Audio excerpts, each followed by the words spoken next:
تضادات میری گفتگو کے اندر آ جائیں، بلکہ کنسسٹنسی کے ساتھ میں ایک مدعے کو رکھوں گا. لیکن اگر میں نے اس میدان سے باہر رکھ کر میں فورن افیئرس کے اوپر بات کرنے لگ جاؤں، یا میں دنیا کی ملکوں کی پالیٹکس کے اوپر بات کرنے لگ جاؤں، تو ہو سکتا ہے کہ میں دسیوں بلنڈر کروں، چونکہ یہ میرا میدان نہیں ہے. تو یہ الگ بات ہے کہ پالیٹکس ایک ایسی چیز ہے کہ جس کا تعلق ہم میں سے ہر ایک سے، اور ہماری زندگی اس سے متاثر ہوتی ہے. ہم جس ملک میں بھی رہتے ہیں وہاں کی جو پالیٹکس ہے وہ ہماری زندگیوں کے اوپر اثر کرتی ہے، ہمارے ذہنوں کے اوپر اثر کرتی ہے. اس کے باوجود ہر ایک کو اس کے بولنے کی اتھارٹی نہیں ہے، چونکہ اس کو حالات حاضرہ کا مکمل علم نہیں ہوتا اور بہت سی چیزیں وہ چاہ کر بھی سمجھ نہیں پاتا. تو ہم اس تمہیدی گفتگو کے بعد دیکھیں گے کہ دھرو راٹھی نے اس مختصر سی ویڈیو میں کیا کہا ہے. میں آڈیو چلاؤں گا، ویڈیو نہیں، اور اس کے اوپر انشاءاللہ میں تبصرہ بھی کروں گا جیسے جیسے ہم آگے بڑھیں گے. 3 منٹ کی ویڈیو ہے، کوئی لمبا چوڑا اس کے اوپر کلام نہیں کرنا ہے. تو وہ سب سے پہلے سوال کا جواب دے رہے ہیں، اور سوال ان سے یہ پوچھا جا رہا ہے کہ کیا آپ خدا میں بلیو کرتے ہیں، کیا آپ خدا کو مانتے ہیں؟ تو اس کا جواب وہ دیتے ہیں، لیکن آپ انہی کی زبانی سنیں وہ کیا کہتے ہیں. انڈسٹری میں کریٹیوٹی ڈاؤن جا رہی ہے اور لوگوں کے بھی اوور آل ایک بہت برا اثر پڑ رہا ہے. یہ والا سوال آواز آ رہی ہے، زیادہ لائک ہے، 2000 سے زیادہ لوگوں نے لائک کیا ہے. Do you believe in God? If yes then is it formless or not? Do you believe in any religion? اس کا جواب بھی بڑا سیدھا ہے، نہیں. میری رائے میں جتنا بھی. اچھا دیکھیں یہاں پر غور کیجئے گا کہ انہوں نے سوال پڑھا کہ do you believe in any religion, do you believe in God, اور اگر آپ بلیو کرتے ہیں تو کیا وہ گاڈ فارم والا ہے، یعنی اس کی کوئی شیپ ہے یا فارم لیس ہے. اور پھر جب وہ جواب دینا شروع کرتے ہیں، ابھی تو وہ پڑھ رہے ہیں، جب وہ جواب دینا شروع کرتے ہیں تو وہ یہ کہتے ہیں کہ اس کا جواب بھی بڑا سیدھا ہے. یہ لفظ ذہن میں رکھیے گا، اس کا جواب بھی بڑا سیدھا ہے. کیا ہے؟ کچھ میں نے سیکھا ہے دنیا کے بارے میں، ہماری پلانٹ کی ہسٹری کے بارے میں، ایوولوشن کے بارے میں، یہ ساری چیزوں کو سمجھ کر میں نے جو انڈرسٹینڈنگ ڈیولپ کری ہے، میری رائے میں کوئی بھگوان، کوئی اللہ، کوئی گاڈ ایگزسٹ نہیں کرتا. لیکن ایٹ دا سیم ٹائم میں کہ میں نے جو کچھ سیکھا اس کائنات کے بارے میں اور اس دنیا کے بارے میں، اس سے پتا چلتا ہے کہ کوئی گاڈ یا کوئی اللہ، کوئی بھگوان ایگزسٹ نہیں کرتا. تو دھرو راٹھی کے نزدیک جو گاڈ کا مقدمہ ہے یا خالق کا، کریٹر کا جو کانسیپٹ ہے، اس پر گفتگو کرنا بہت ہی ایک سیدھا سچا معاملہ ہے. سیدھی بات ہے، بڑا آسان مسئلہ ہے کہ گاڈ ایگزسٹ نہیں کرتا ہے. کیوں؟ چونکہ بھائی ہمیں سائنس یہ بتاتی ہے، دنیا میں ہم نے غور و فکر کیا، اس سے ہمیں یہ پتا چلتا ہے. اب اگر آپ دھرو راٹھی سے یہ سوال کریں کہ تم اپنے آپ کو تھوڑا سا پیچھے لے کر چلے جاؤ، کتنے پیچھے؟ تم اپنے اس دور میں چلے جاؤ جہاں تمہارا ذہن اسکول کی جو ایکسپائرڈ نالج ہے، جو اسکول میں دی جا رہی ہے، اس وقت پوری دنیا میں ایکسپائرڈ سائنس پڑھائی جاتی ہے، تو وہ جو ایکسپائرڈ سائنس ہے، تمہارا ذہن اس سے ابھی پولوٹیڈ نہیں ہوا ہے، ابھی اس سے تمہارا ذہن متاثر نہیں ہوا ہے. یعنی تم فطرت کے قریب ہو. تم اپنے آپ کو اس دور میں لے جاؤ اور وہاں یہ سوال اپنے آپ سے کرو، یا اپنے جیسے کسی بھی بچے سے کہ جس کا جو so call modern education, modern expired education ہے، یعنی ایکسپائرڈ بھی ہے، ماڈرن بھی ہے، اس سے اس کا ذہن ابھی پولوٹیڈ نہ ہوا ہو، اور اس سے یہ پوچھو کہ تمہارا کھلونا، تمہارے ارد گرد کی کوئی بھی چیز، تمہارا گھر، تمہارا گھروندہ، تمہارے گھر کی کار، تمہارا کوئی بھی جو کچھ تمہارے ارد گرد ہے، کیا وہ خود سے خود بن گیا ہے یا اس کا کوئی نہ کوئی بنانے والا ہے؟ ایک 5 سال کا بچہ جو فطرت کے قریب ہے اور ابھی اس کی فطرت مسخ نہیں ہوئی ہے، متاثر نہیں ہوئی ہے، وہ ہر حال میں یہی کہے گا کہ میرا کھلونا بھی کسی نہ کسی نے بنایا ہے، میرا گھر بھی کسی نہ کسی نے بنایا ہے، ہمارے گھر کا چولہا بھی کسی نہ کسی نے بنایا ہے، میں جو کھانا کھاتا ہوں وہ بھی کوئی نہ کوئی بناتا ہے. غرض کے ہر چیز جو بچے کی زندگی میں ہے، بچے کا یہ یقین ہے، چونکہ اس کی فطرت ابھی مسخ نہیں ہوئی ہے، کہ اس کا کوئی نہ کوئی بنانے والا ہے. تو اب جب آپ جیسے جیسے آگے بڑھتے ہیں تو جس کی فطرت مسخ ہو جاتی ہے وہ یہ سمجھتا ہے کہ میں لاجیکلی اسٹرانگ ہو رہا ہوں، میں ریشنلی بہت ہی پروگریسو بن رہا ہوں، جبکہ ایسا نہیں ہوتا. ہوتا یہ ہے کہ وہ اپنے ماحول سے اور ایکسپائرڈ ماڈرن ایجوکیشن سے متاثر ہوتا ہے، اور اس متاثر ہونے کی وجہ سے بظاہر ایسا لگتا ہے کہ اس کی آنکھیں کھل رہی ہیں، لیکن ہوتا یہ ہے کہ اس کی آنکھوں کے اوپر پٹیاں باندھی جا رہی ہیں.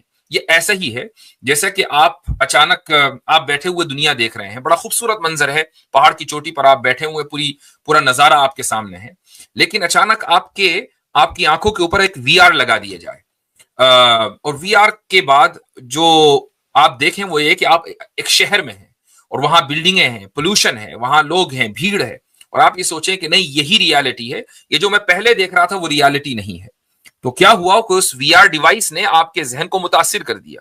بالکل ایسے ہی یہ جو ماڈرن ایکسپائرڈ ایجوکیشن ہے وہ آپ کے ذہن کو متاثر کر دیتی ہے، ہر بچے کے ذہن کو متاثر کرتی ہے۔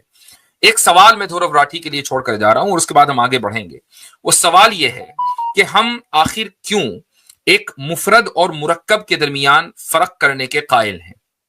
کیا وجہ ہے کہ ہم ایک سنگل اینٹیٹی کو الگ طریقے سے اور الگ زاویے سے دیکھتے ہیں، ایک کمپوننٹ کو، اور ایک کمپاؤنڈ کو الگ زاویے سے دیکھتے ہیں؟ مثال کے طور پر اس کائنات کی بہت ساری چیزیں ہیں، میرے ہاتھ میں گلاس ہے، یہ بھی اس کائنات کا حصہ ہے، میرے ہاتھ میں فون ہے، یہ بھی اس کائنات کا حصہ ہے، نوٹ بک ہے، میرا لیپ ٹاپ ہے، میری ڈیسک کے اوپر پین ہے، بکس ہیں، یہ ساری کی ساری اس کائنات کا حصہ ہیں، اور پھر یہ کائنات ہے جو کہ ان چیزوں سے مل کر بنی ہے۔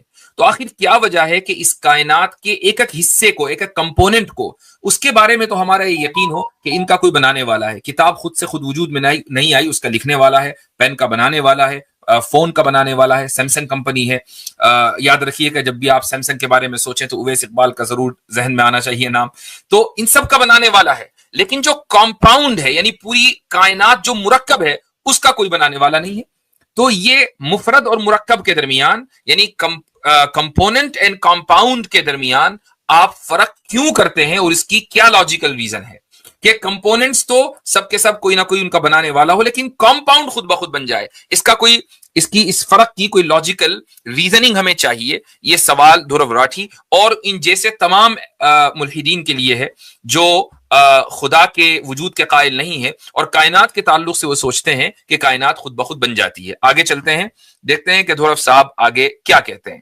مانتا ہوں کہ سوال کافی ڈیبیٹیبل ہے، اس پر بہت لمبی چرچا کری جا سکتی ہے، اور جو لوگ دوسرا اوپینین ہے جن لوگوں کا، ان کے اوپینین کی میں ریسپیکٹ کرتا ہوں۔ اگر آپ میں سے کسی کو لگتا ہے کہ گاڈ ایگزسٹ کرتے ہیں تو میں اس بات کا ریسپیکٹ کرتا ہوں، کیونکہ یہ کوئی ایسا سوال نہیں ہے جو بڑی آسانی سے آنسر کیا جا سکے۔ یہ کوئی ایسا سوال نہیں ہے کہ جو بڑی آسانی سے آنسر کیا جا سکے۔ اب دیکھیں، ابھی 2 منٹ ہوئے ہیں اس ویڈیو کو شروع ہوئے دھورو راٹھی کی۔ جب وہ سوال پڑھتے ہیں وہ یہ کہتے ہیں کہ اس کا سیدھا سا جواب یہ ہے کہ گاڈ موجود نہیں۔ پھر کہتے ہیں ایک دوسری رائے بھی ہے، میں اس کی بھی عزت کرتا ہوں، چونکہ گاڈ موجود ہے یا نہیں یہ کوئی ایسا سوال نہیں ہے کہ جس کا جواب بڑی آسانی سے دیا جا سکے۔ بھائی آپ کہنا کیا چاہتے ہیں کہ اس کا جواب آسانی سے دیا جا سکتا ہے یا نہیں؟ اگر دیا جا سکتا ہے تو آپ نے شروع میں دیا، اور نہیں دیا جا سکتا تو پھر آپ یہ کیوں کہہ رہے ہیں؟ یعنی یہ دونوں ہی باتوں کے اندر تضاد ہو گیا، بلکہ 2 ہی منٹ کے اندر آپ نے متضاد گفتگو کر دی۔ ایک طرف یہ کہتے ہیں کہ بہت سیدھا سا اس کا جواب ہے، اور دوسری طرف کہتے ہیں کہ نہیں بہت مشکل اس کا جواب ہے، آسانی کے ساتھ اس کا جواب نہیں دیا جا سکتا۔ ہوتا یہ ہے کہ جب خدا کی طرف سے ہدایت کو سلب کر لیا جائے اور تو پھر انسان کی جو عقل ہے وہ کام کرنا بند کر دیتی ہے۔ تو ایک ایسا شخص کہ جس کو بظاہر انٹیلیجنس سمجھا جاتا ہے اور وہ معاملے کی تہ تک پہنچ جاتا ہے، جب مذہب کے اوپر گفتگو کرتا ہے تو وہ ایک چھوٹی سی بات نہیں سمجھ پاتا اور 2 منٹ کے اندر اتنا بڑا بلنڈر کر دیتا ہے کہ وہ اپنے آپ سے ہی کانٹرڈکشن کرنے لگتا ہے۔ پھر آگے وہ یہ کہتے ہیں، ساتھ ہی ساتھ میں یہ بھی کہنا چاہوں گا کہ میں دنیا کے سبھی دھرموں کا آدر بھی کرتا ہوں اور ان کی امپورٹنس بھی سمجھتا ہوں۔ آپ پوچھو گے یہ کیسے ہو سکتا ہے؟ اگر میں بھگوان میں نہیں مانتا تو ریلیجنز کی رسپیکٹ کیوں کرتا ہوں؟ میں اس لیے کرتا ہوں کیونکہ دنیا بھر میں بلینس آف لوگ ریلیجن کو ایک گائیڈنگ لائٹ کی طرح دیکھتے ہیں۔ ریلیجن کی مدد سے کروڑوں لوگوں کو امید ملتی ہے، اپنی لائف میں ایک پرپس ملتا ہے، اپنی زندگی میں کٹھنائیوں سے لڑنے کا ایک ذریعہ ملتا ہے، اور ایک کلچرل پرسپیکٹو سے اگر دیکھا جائے تو ریلیجنز لوگوں کو ساتھ میں جوڑ کر رکھنے کا کام کرتے ہیں۔ جی، تو وہ یہ کہتے ہیں کہ کلچر پرسپیکٹو سے اگر دیکھا جائے تو ریلیجن لوگوں کو ساتھ میں جوڑنے کا کام کرتے ہیں، اس لیے میں ریلیجن کی عزت کرتا ہوں، اور جتنے بھی لوگ ریلیجن میں بلیو کرتے ہیں میں ان کی عزت کرتا ہوں، احترام کرتا ہوں۔ بظاہر کہنے میں بہت اچھی لگتی ہے بات، اور ایک عام آدمی کے ذہن میں یہ آتی ہے بھائی دھورو راٹھی کتنا عظیم انسان ہے کہ وہ ریلیجن کو نہیں مانتا لیکن ریلیجن کی عزت کرتا ہے۔ ایسا ہی ہونا چاہیے ایک آدمی کو؟ نہیں، ایسا نہیں ہونا چاہیے، کسی بھی آدمی کو ایسا نہیں ہونا چاہیے، چونکہ یہ حماقت کا اعلیٰ ترین درجہ ہے۔ کیسے؟ وہ اس لیے کہ کیا آپ کا اصول عزت کرنے کا اصول یہ ہے، کسی بھی چیز کے لائق تعظیم ہونے کا اصول یہ ہے کہ وہ لوگوں کو جوڑنے کا کام کرتی ہو؟ اگر اصول یہ ہے تو پھر فاشزم کی بھی آپ کو عزت کرنی چاہیے، چونکہ ایک زمانے میں فاشزم نے بھی لوگوں کو جوڑنے کا کام کیا تھا. اسی طریقے سے کمیونزم، جو ہارڈ کور کمیونزم ہے کہ جس کے دامن پر لاکھوں نہیں کروڑوں لوگوں کے انسانوں کی جان کا خون ہے، انسانوں کا خون کیا ان لوگوں نے. تو مثلا رشین کمیونسٹ ہے، چائنیز ہے، تو کیا ان لوگوں نے بھی، ان نظاموں نے بھی لوگوں کے جوڑنے کا کام کیا ہے؟ تو کیا آپ ان کی بھی عزت کرتے ہیں؟ دنیا کے بہت سے علاقے ایسے ہیں کہ جہاں ڈکٹیٹرشپ ہے، اور یہ ڈکٹیٹرشپ لوگوں کو جوڑنے کا کام کر رہی ہے. آپ نارتھ کوریا چلے جائیں، نارتھ کوریا میں لوگ ایک ہی طرح زندگی گزارتے ہیں، یہاں تک کہ ان کے ہیئر اسٹائل بھی بس 5-6 طرح کے ہی ہیں، وہ اپنا ہیئر اسٹائل بھی نہیں بدلتے، لوگ آپس میں جڑے ہوئے ہیں. ان کا جو بھی فیسٹیول ہے، کہ جب نارتھ کوریا کا بانی پیدا ہوا تھا وہ ان کا فیسٹیول ہے، جب مرا تھا تو وہ ان کا مارننگ ڈے ہے کہ جس میں وہ غم مناتے ہیں. پوری قوم جڑی ہوئی ہے. تو آپ نارتھ کوریا کی بھی عزت کریں، وہاں کے ڈکٹیٹر کی عزت کریں، وہ بھی قابل تعظیم ہے. تو قابل تعظیم ہونا، اگر اس کا اصول یہ ہے کہ ایک نظام لوگوں کو جوڑے ہوئے ہے، تو پھر بہت سارے ایسے نظام ہیں کہ جن کو آپ تسلیم نہیں کرتے اور وہ لوگوں کو جوڑے ہوئے ہیں. اس سے یہ ثابت ہوا کہ جو نظام لوگوں کو جوڑے، ضروری نہیں ہے کہ وہ قابل تعظیم بھی ہو، ضروری نہیں ہے کہ اس کی عزت کی جائے. اصل یہ ہے کہ وہ نظام انصاف کے اوپر مبنی ہے یا نہیں، اصل یہ دیکھنا چاہیے. اور انصاف کا مطلب صرف یہ نہیں کہ آپ لوگوں کے پرسپیکٹو سے دیکھیں، یعنی انصاف کو آپ لوگوں کے تناظر سے ہٹ کر دیکھیں. انصاف اور کی جو ڈیفینیشن ہے، ظلم کی ڈیفینیشن ہے، وہ سامنے رکھیں. وضع الشیء فی محلہ، کسی چیز کو اس کا ڈیو رائٹ دینا، یہ انصاف ہے. اور کسی چیز کو کسی ایسی جگہ رکھ دینا کہ جہاں وہ مناسب نہ ہو، جو اس کے سوٹیبل نہ ہو. وضع الشیء فی غیر محلہ، یعنی کسی چیز کو اس کا ڈیو رائٹ نہ دینا، یہ انصاف نہیں ہے، یہ ظلم ہے. تو جب آپ انصاف اور ظلم کی اس ڈیفینیشن کو سامنے رکھیں گے تو آپ کو پتا چل جائے گا کہ کس نظام کو عزت دینی چاہیے اور کس نظام کو عزت نہیں دینی چاہیے. پھر ایک چیز وہ یہ کہتے ہیں کہ بھئی میں لوگوں کی عزت اس لیے کرتا ہوں، مذاہب کی عزت اس لیے کرتا ہوں کہ دنیا میں کروڑوں نہیں اربوں لوگ مذہب کے ماننے والے ہیں. اس چیز کو ذہن میں رکھیے گا کہ کروڑوں اربوں لوگ چونکہ ایک کام کر رہے ہیں، اس لیے وہ کام میرے نزدیک صحیح اور قابل تعظیم ہے. جب یہ آپ ذہن میں رہے گی یہ بات، تو اب ہم آگے بڑھتے ہیں. دیکھیے وہ آگے کتنا بڑا بلنڈر کرتے ہیں. یہ سارے کسٹمز اور ٹریڈیشنز ریلیجن سے نکل کر آتے ہیں، جن کی اپنی ایک جگہ ہے ہماری اس دنیا میں. یہی کارن ہے کہ میں اپنے آپ کو ایک ہندو ایتھسٹ بلاتا ہوں. میں ایک ایتھسٹ ہوں، بھگوان میں نہیں مانتا، لیکن میں ہندوازم کے ٹریڈیشنز اور کسٹمز کو فالو کرتا ہوں. جیسے کہ آپ شادی میں دیکھا ہو، do you think mythology is history? نہیں، مائتھولوجی ہسٹری کیوں ہوگی؟ اگر مائتھولوجی ہسٹری ہوتی تو اسے مائتھولوجی تھوڑا سا آگے بڑھتے ہیں. میٹافوریکل. اب کیا میٹافوریکل ہے کیا نہیں ہے، اس پر میری کیا رائے ہے، اس سے فرق نہیں پڑتا. فرق اس سے پڑتا ہے کہ جو انسان ان ریلیجیس ٹیکسٹ کو پڑھ رہا ہے، اس کے پرسپیکٹو سے وہ چیزیں میٹافوریکل ہیں یا لٹرل ہیں. کچھ لوگ سیم ٹیکسٹ کو پڑھ کر لٹرلی لیتے ہیں، کچھ لوگ اسے میٹافوریکلی لیتے ہیں. میرا بس یہ ماننا ہے کہ اگر کوئی ایسی چیز لکھی ہے کسی ریلیجیس ٹیکسٹ میں جو ریشنلٹی کے خلاف جاتی ہو، لاجک کے خلاف جاتی ہو، کوئی چیز ایسی اگر ریلیجس ٹیکسٹ میں لکھی ہے جو ریشنلٹی کے خلاف جاتی ہو، لاجک کے خلاف جاتی ہو، یہاں سوال دھورو راٹھی سے ہونا چاہیے کس کی لاجک اور کس کی ریشنلٹی کے خلاف جاتی ہو، آپ کی، دنیا کے چند لوگوں کی، یا اجتماعی یعنی پوری کائنات میں جتنے بھی لوگ آئے ہیں شروع سے لے کر آج تک آبجیکٹو ریالٹی کے خلاف ہو جا رہی ہو. آپ کا اسٹینڈرڈ کیا ہے؟ مطلب اگر آپ یہ کہیں کہ بھئی یہ میری لاجک کے خلاف جا رہی ہے، تو بھئی آپ کی لاجک جائے تیل لینے، ہمیں اس سے کیا لینا دینا؟ آپ کی لاجک میرے نزدیک بالکل ہی لاجیکل ہے، تو میں اس کو ثابت بھی کر سکتا ہوں، اور ایسا ہی ہو سکتا ہے کہ آپ بھی کسی دوسرے مذہبی انسان کی لاجک کو لاجیکل ثابت کر دیں. تو یہ اسٹینڈرڈ نہ رہا کہ کوئی بھی بات اگر مذہب کی ایسی ہے جو لاجک اور ریشنلٹی کے خلاف جائے تو اس کو نہیں ماننا چاہیے یا اس کو میٹافوریکل مان لینا چاہیے.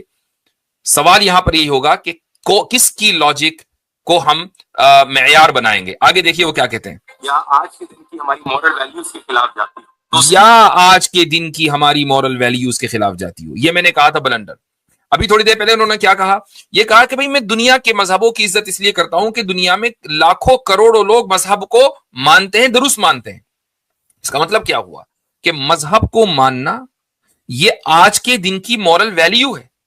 اگر مورل ویلیو نہ ہوتی تو لاکھوں کروڑوں لوگ آج کے دن مذہبوں کو نہ مان رہے ہوتے. کوئی بھی عیسائیت میں نہ مانتا، کوئی بھی اسلام میں نہ مانتا، کوئی بھی یہودیت، ہندوازم، کوئی بھی کسی بھی دھرم میں نہ مانتا. لیکن ساری دنیا کی اکثریت، آپ ہسٹری میں کہیں بھی چلے جائیں، دنیا کی اکثریت مذہب کو مان رہی ہے، ہر دور میں مان رہی ہے، اور ہمارے آج کے دور میں بھی مان رہی ہے. تو ہمارے آج کے دور کی بھی مورل ویلیو مذہب ہے. پھر جب یہ بات ہے تو پھر آپ نے یہ کیسے کہہ دیا کہ اگر کوئی بات ہمارے آج کے دور کی مورل ویلیو کے خلاف ہوگی تو ہم اس کو تسلیم نہیں کریں گے، جبکہ مذہب کو ماننا ہی آج کے دور کی مورل ویلیو ہے؟ یہ ہے کانٹرڈکشن، یہ ہے بلنڈر۔ یہ ذہن میں رہے کہ ملحدوں کے نزدیک آج کے دور کی مورل ویلیو اسٹینڈرڈ ہوتی ہے، پھر جب زمانہ بدل جاتا ہے تو وہ اسٹینڈرڈ بدل جاتا ہے۔ میں اس موضوع کے اوپر کئی مرتبہ کلام کر چکا ہوں، اور یہ ذہن میں آپ لوگوں کے رہنا چاہیے کہ جب ہم یہ مانتے ہیں کہ آج کے دور کی مورل ویلیو اسٹینڈرڈ ہے تو ہم پرانے دور کے تمام لوگوں کو احمق اور بے وقوف مان رہے ہیں۔ ہم یہ کہہ رہے ہیں کہ ہم مورلی زیادہ بہتر ہیں، اور ماضی میں جو لوگ ہیں وہ مورلی کرپٹ تھے، وہ زیادہ بہتر نہیں تھے، ان کے پاس وہ لاجک اور وہ ریشنلٹی نہیں تھی جو آج ہمارے پاس ہے۔ جبکہ صورتحال یہ ہے کہ اگر ان لوگوں کی لاجک اور ریشنلٹی ہمارے پاس نہ ہوتی تو آج ہم بالکل، یعنی جس کو کہنا چاہیے کہ نہ دھوبی کا گھوڑا کیا ہے، وہ نہ گھر کا نہ گھاٹ کا، وہ صورتحال رہتی ہے ہماری، وہ جو مثال ہے اردو کی، تو دھوبی کا کتا، ہاں، نہ گھر کا نہ گھاٹ کا، وہ مثال ہے۔ تو ارسطو کی لاجک اور فلسفی کے بغیر کیا آج کی فلسفی باقی رہ سکتی تھی؟ پلیٹو کی فلسفی کے بغیر، اس کے ڈسکورسز کے بغیر کیا آج کے دور میں آپ لاجیکل گفتگو کر سکتے تھے؟ یہ ایک ایوولوشن ہے جو کہ گریک دور سے شروع ہوا اور پھر اسلامک دور میں ہوتا ہوا یہاں تک پہنچا ہے۔ آپ کو ماضی کے دور میں جانا پڑے گا اور ان کی مورل ویلیوز کو اپنانا پڑے گا، ان کو عزت دینی پڑے گی، ان کو عقل مند سمجھنا پڑے گا، تبھی آپ عقل مند ہو سکتے ہیں، ورنہ آپ بھی بے وقوف ہیں۔ اس کے بعد لاسٹ پوائنٹ، یا تو ہمیں اگنور کر دینا چاہیے یا پھر ہمیں اسے میٹافوریکل سینس میں لینا چاہیے۔ یہ بہت بڑا فرق ہے جو لوگوں کو سمجھنا ضروری ہے، کیونکہ یہی فرق ہوتا ہے ایک سمجھدار ریلیجس انسان میں اور ایک ایسے بیوقوف ریلیجس انسان میں جو اندھ وشواسی بن جاتا ہے۔ کیا مطلب ہے اس کا؟ وہ یہ کہہ رہے ہیں کہ اگر کوئی شخص ریلیجس ٹیکسٹ بک کو پڑھتا ہے اور اس میں کوئی بات اس کو لاجک یا ریشنلٹی کے خلاف ملتی ہے تو اس کو میٹافوریکل لینا چاہیے۔ اگر وہ میٹافوریکل نہیں لے گا تو پھر وہ ایک ریلیجس بے وقوف انسان ہے کہ جو اندھ وشواسی میں مبتلا ہے۔ ابھی تھوڑی دیر پہلے وہ یہ کہہ رہے تھے کہ میں دنیا کے تمام مذہبوں کی اور مذہب میں ماننے والوں کی عزت کرتا ہوں۔ اگر آپ واقعی مذہب کے ماننے والوں کی عزت کرتے ہیں تو پھر اسی ویڈیو میں 1.5 منٹ کے وقفے کے بعد آپ مذہب کے ماننے والوں کی اکثریت، دنیا کی اکثریت کو بے وقوف بھی کہہ رہے ہیں، اندھ وشواسی بھی کہہ رہے ہیں۔ بھئی یہ کیسی عزت ہے؟ میں آپ کی بہت عزت کرتا ہوں اور آپ بہت بڑے بے وقوف ہیں۔ اب ذرا میرے اس سٹیٹمنٹ کو غور کیا جائے کہ ایک طرف میں یہ کہوں کہ آپ بہت ہی زیادہ لائق تعظیم ہیں، بہت بہت زبردست، آپ کا بہت مقام میرے دل میں ہے، بھائی بڑا میں نے سینہ چوڑا کیا ہوا آپ کے لیے، ہیں آپ بہت بڑے بے وقوف۔ تو کیا ایک ایسا آدمی جو اس طرح کا اسٹیٹمنٹ دے گا، کیا آپ یہ ماننے کے لیے تیار ہو جائیں گے کہ واقعی یہ شخص دوسرے موضوعات پر بہت زیادہ محنت کے ساتھ کانٹینٹ پروڈیوس کرتا ہوگا؟ بڑی مشکل ہے پھر اس چیز کو تسلیم کرنا۔ لیکن میں دھورو راٹھی کو یعنی میں سمجھتا ہوں کہ انہوں نے ایک اچھا کانٹینٹ انڈین کانٹیکس میں دیا ہے، خصوصاً پالیٹکس میں اور بھی دوسرے موقع پر، اور ان سے یہ توقع کی جاتی ہے کہ جب آپ کوئی بھی کانٹینٹ بنائیں تو پلیز مذہب سے دور رہیں، اور اگر مذہبی موضوعات پر گفتگو کرنی ہے تو پھر جیسے آپ نے کسی ہندو اسکالر کو ایک مرتبہ بلایا تھا، شاید پرشانت کیا نام تھا اس کو بلایا تھا، تو میں سمجھتا ہوں کہ اسی طریقے سے کرسچینٹی اور اسلام کے جو بھی اس طرح کے لوگ ہیں کہ جو اپنے مذہب کو بہت اچھی طریقے سے ریشنلی پیش کر سکتے ہیں، ان سے آپ کی گفتگو ہونی چاہیے۔ یہ نہ ہو کہ آپ اپنی رائے دیں، چونکہ آپ اپنی رائے دیں گے مذہب کے معاملے میں تو ہم یہاں بیٹھے ہیں آپ کو ایکسپوز کرنے کے لیے، چونکہ یہ ممکن نہیں ہے کہ آپ خدا، اللہ، اسلام کے بارے میں کوئی بات کریں اور ہم لوگ خاموش ہو جائیں اس لیے کہ آپ نے کچھ اچھی ویڈیوز بنا رکھی ہیں۔ یہ دھورو راٹھی حفیظہ اللہ کا جو ٹائٹل ہے یہ آپ کو کہیں اور سے ملے تو ملے، ہماری طرف سے آپ کو نہیں ملے گا۔